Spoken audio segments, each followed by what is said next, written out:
மற்ற கட்சிகள் கேட்பது போல் தங்களும் திமுகவிடம் கூடுதல் தொகுதிகளை கேட்போம் என இந்திய கம்யூனிஸ்ட் கட்சியின் முன்னாள் மாநில செயலாளர் முத்தரசன் தெரிவிச்சிருக்காரு. கோவையில் செய்தியாளர்களுக்கு பேட்டியளித்த அவர், திமுகவுடனான இந்திய கம்யூனிஸ்ட் கூட்டணி கொள்கை அடிப்படையில் உருவானதுனோ தொகுதி உடன்பாடு அடிப்படையில் உருவானதல்ல என்பதால் கடந்த 10 ஆண்டுகளாக இந்த கூட்டணி தொடர்கிறதுனும் கூறியிருக்காரு. 2026 சட்டமன்ற தேர்தலில் திமுக கூட்டணியில் உள்ள மற்ற கட்சிகள் அதிக தொகுதிகளை கேட்கும் போது இந்திய கம்யூனிஸ்ட் கட்சியும் கூடுதல் தொகுதிகளை கேட்கும். எத்தனை தொகுதி என்பது பிறகு முடிவு செய்யப்படும்னு அவர் கூறியிருக்காரு. தமிழக தேர்தலில் குழப்பத்தை ஏற்படுத்தவே தேர்தல் கமிஷன் எஸ்ஐஆர் பணியை நடத்துவதால் தமிழகத்தில் முறையாக தேர்தல் நடத்தப்படுமா என்ற சந்தேகம் ஏற்படுவதாகவும் அவர் குறிப்பிட்டிருக்காரு.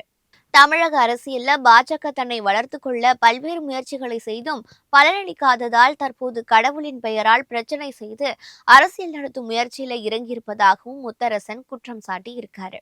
ஆனால் கொள்கை வேறு கூட்டணி வேறு என்று சொன்ன அதிமுக பொதுச் செயலாளர் எடப்பாடி பழனிசாமி பாஜக என்ன சொன்னாலும் அதற்கு தலையாட்டும் நிலையில் இருக்கிறார்னு முத்தரசன் விமர்சித்திருக்காரு.